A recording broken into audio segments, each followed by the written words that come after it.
আমাদের দাবি ওনাদের দাবি একই দাবি। দাবির মধ্যে কোনো কনফ্লিক্ট নেই, সব হুবহু এক, কিন্তু আমরা কোনো পরামর্শ করি না, এটা অন্তর থেকে বের হয়েছে, প্রয়োজনে বের হয়ে চলে আসে। আমি শুনছিলাম 12:30 আল্লাহ শুকরিয়া, আজকে আমরা মেহমানদের অত্যন্ত খুশি। আল্লাহ রাব্বুল আলামিন যেন আমাদেরকে ইসলামের পক্ষে, দেশের পক্ষে, মানবতার পক্ষে আল্লাহ যেন আমাদেরকে ভালো কাজ করার তৌফিক দান করে। আমরা সবাই একাত্রিত আজকে বাংলাদেশ 53 বছর স্বাধীনতা শেষ হয় 54 বছরে পড়েছে, কিন্তু আসলে মূলত যাদের মাধ্যমে দেশ চলেছিল, আসলে এদের মাধ্যমে আমাদের জাতির যে প্রত্যাশা ছিল, যে আশা ছিল, সে আশা কিন্তু বাস্তবায়িত হয়। আমরা যেন সবাই পরামর্শ ভিত্তি এই দেশটা যেন সুন্দরভাবে এবং ইসলামের পক্ষে, মানবতার পক্ষে কাজ করতে পারি, এই তৌফিক যেন আল্লাহ আমাদেরকে দান করেন। এটা বিশেষ করে সকলে দোয়া করবেন এবং আমরাও দোয়া চাই সকলের কাছে। এটাই, আর মেহমানরা আসছেন আমাদের পক্ষ থেকে আপনাদের অসংখ্য ধন্যবাদ যে আপনারা আসছেন। সেই হিসাবে আপনাদের আমাদের পক্ষ থেকে আপনাদের শুভেচ্ছা ইতিমধ্যেই ঈর্ষাদ বলেছেন স্বাধীনতার এক 54 বছর চলে গিয়েছে, কিন্তু দেশ, আমরা একটা স্বাধীন দেশ হিসাবে যে মর্যাদায় থাকার কথা সেটা আমরা পাই। এবং এটার মূল কারণ হলো দুটো জিনিস, আমরা সবসময় বলে থাকি, একটা দুর্নীতি আর একটা দুঃশাসন। যেখানে আল্লাহ তাআলার দেওয়া বিধান থাকবে না, দুর্নীতি সেখানে অসম্ভব, দুঃশাসনও সেখানে দুর্নীতির হাত ধরে আসবে। এই দুই যন্ত্রণা থেকে মুক্তি পাওয়ার একমাত্র পথ হচ্ছে আল্লাহর বিধান। সেই আল্লাহর বিধানের উপরে যারা আমরা বিশ্বাস করি, আমি বিশ্বাস করি যে 91% মানুষ বিশ্বাস করি। নামাজের বিধান যে আল্লাহর জন্য আমরা মানি, সমাজের বিধানও সেই একই আল্লাহর জন্য মানতে হবে। যদি আমরা নিজেকে ইমানদার হতাম, তো নামাজে আল্লাহর বিধান মানলাম, সমাজে আবার আল্লাহর বিধান মানলাম, তাহলে কিন্তু আল্লাহকে পরিপূর্ণভাবে মানা হবে।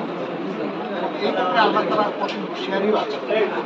আল্লাহ তাআলা বলেছেন, তোমরা আমার বিধানে কিছু মানবা, কিছু অস্বীকার করবে, এই এখতিয়ার তোমাদের জন্য হবে।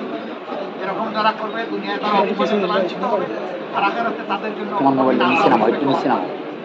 আমরা মনে হচ্ছে যে সেই লাঞ্ছনার মধ্যে কিছু মানা এবং কিছু না মানার কারণে আমরা, আমাদের মনের তামান্না আকাঙ্ক্ষা হচ্ছে যে আমরা পুরোটা মানতে চাই, পুরোটা এখানে কায়েম হয়েছে, এখানে আমরা বলে দিয়েছি ইতিমধ্যে আমাদের উদ্দেশ্য আল্লাহর জন্য, আমরা এর বাইরে আমাদের আমাদের এই মেলাটা শুধু আল্লাহর জন্য। যেটা অটুট থাকে কিনা শেষ পর্যন্ত রাজনীতির মাঠে, সেটা বলছে রাজনীতি এখন যে রাজনীতি আল্লাহর জন্য যে ভালোবাসা সব জায়গায় থাকবে, সব জায়গায়। আচ্ছা, আলোচনা হচ্ছে কিনা আপনাদের ঐক্যবদ্ধ হওয়ার বিষয়ে? আমরা এক আছি, আমরা এক আল্লাহ, এক পরিবার, এক রাসূল সাল্লাল্লাহু আলাইহি সাল্লাম, আমরা সবাই বিশ্বাস করি এই জায়গায় আমাদের মধ্যে কোনো আগামী নির্বাচনের ব্যাপারে আর কি আপনারা কি সিদ্ধান্ত নিচ্ছেন? জনগণের প্রত্যাশা, দেশের দেশপ্রেমিক ইসলামী জনতার প্রত্যাশা হচ্ছে যে সব কেন্দ্রে যেন একটা বাক্স থাকে। আমরা কি তাহলে ধরে নিচ্ছি যে আগামী জাতীয় সংসদ নির্বাচনে ইসলামী যে সংগঠনগুলো রয়েছে রাজনৈতিক, তারা একসাথে, দলগুলো একসাথে ধরে নেবেন কেন? আপনারা দোয়া করতে থাকেন, আমাদের দলটা হবে, আপনাদের সহযোগিতা লাগবে, সবার সহযোগিতা লাগবে। আমাদের এই ভাই পরিষ্কার করে বলেছেন, সুষ্ঠু নির্বাচনের জন্য যে সংস্কার প্রয়োজন সেটা করে তারপরে নির্বাচন।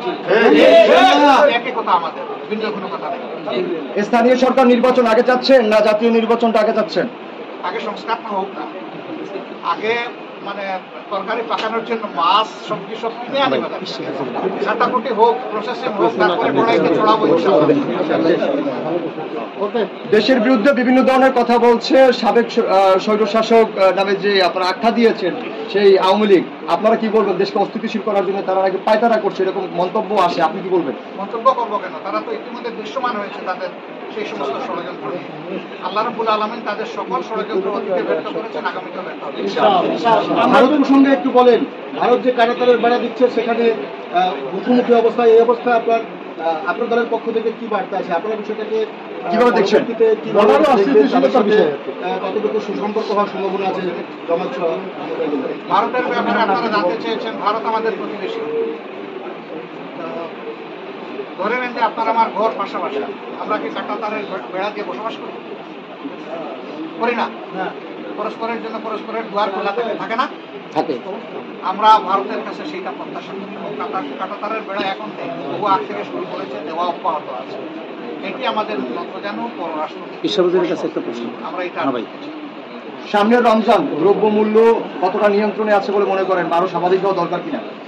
না, অবশ্যই প্রত্যাশা তো থাকবে যে আরো স্বাভাবিক হোক, আরো সহনীয় হোক, দ্রব্যমূল্য আরো কমে আসুক। এটা তো সবার প্রত্যাশা, আমাদের সরকার সেই ক্ষেত্রে উদ্যোগ নেব। বেসরকারিভাবে নেওয়া দরকার, সেটাও নেওয়া হোক। কারণ দেশটা তো শুধু সরকারের না, দেশটা আমাদের সবার। এই জন্য সকলের আন্তরিক প্রয়াসটা এক মোহনায় মিলিত হয়ে অন্তত একটা বঙ্গোপসাগর তৈরি করবো, আটলান্টিক মহাসাগর নাই করবো। পীর সাহেবের কাছে আমাদের একটু জানতে চাই যে সামনের নির্বাচন নিয়ে আপনার ভাবনাটা কি একটু আমাদের বলবেন। আলহামদুলিল্লাহ, সেটা তো আমরা আগে পরে সবসময় পরিষ্কার বলেছি। আমাদের ভাই যে কথা বলেছেন, কথা আসলে বাস্তবতা এটাই। আমরা আসলে আগে থেকে বলে আসছি যে ইসলামের পক্ষে যেন আমরা একটা বাক্স পাঠাতে পারি। এই প্রচেষ্টা আমাদের আগে পরে চলছে, এখনো চলছে। আপনাদের সবাই সহযোগিতা এবং দোয়া চাচ্ছি। কারণ 53 বছরে আমাদেরকে ইসলামপন্থী রাজনৈতিক মাঠে যারা আমরা আছি, বিভিন্ন কৌশল আমাদেরকে তারা দূরে রেখেছে। আসলে এখন এই 53 বছরের পরে 5ই আগস্টের পরে আমাদের দেশে যে নতুন স্বাধীনতা আমরা পেয়েছি, এর মাধ্যমে আশা করি এখন ইসলামিক পক্ষের একটা ভালো ক্ষেত্র তৈরি হয়েছে। সেই ক্ষেত্রে যদি আমরা সময় উপযোগী ইচ্ছারি করতে না পারি, তাহলে এটা তো আমাদের জন্য অকল্যাণ এবং দুঃখ। হুজুর, আমরা সবাই যদি একাত্রিত হয়ে দেশ গড়ার ব্যাপারে আমরা কাজ করতে পারি, বিশেষ করে আমরাও দোয়া চাই এবং বিশেষ করে আমরাও দোয়া করছি। আমাদের দাবি ওনাদের দাবি একই দাবি। দাবির মধ্যে কোনো কনফ্লিক্ট নেই, সব হুবহু এক। কিন্তু আমরা কোনো পরামর্শ করি না, এটা অন্তর থেকে বের হয়েছে, বের হয়ে চলে আসে। আমরা দীর্ঘদিন যাবৎ একটা বিষয় জানি যে জামায়াতে ইসলামী এবং ইসলামী আন্দোলনের ভিতরে একটি মনোমালিন্য একটা সম্পর্ক আমরা দেখে আসছি। সেইখান থেকে কি উত্তরণ হয়ে গেল নাকি আমরা কি যুগপথ পথে চলার পথে, মানে এই জায়গাটা একটু মন্তব্য আপনাদের দুজনের কাছ থেকে আশা করছি।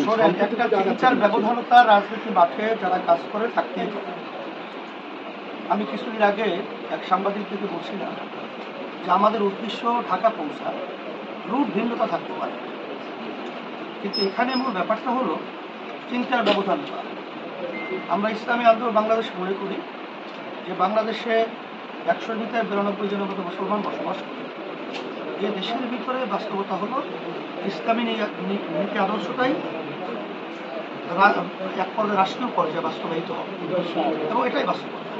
কিন্তু আমরা আসলে দেখেছি যে অন্য যে স্বার্থান্বেষী মহল রাজনীতি, তারা কিন্তু নিজেদের স্বার্থে এবং দলের স্বার্থে অনেকাংশে আমাদেরকে ব্যবহার করেছে, আমাদেরকে সিঁড়ি হিসাবে ব্যবহার করে তারা ক্ষমতার মস্তদে বসে ইসলামের পক্ষে তাদের থেকে কোনো ভালো কাজ আমরা লক্ষ্য করি নাই বা তারা জাতির জন্য পাই নাই, দেশের জন্য।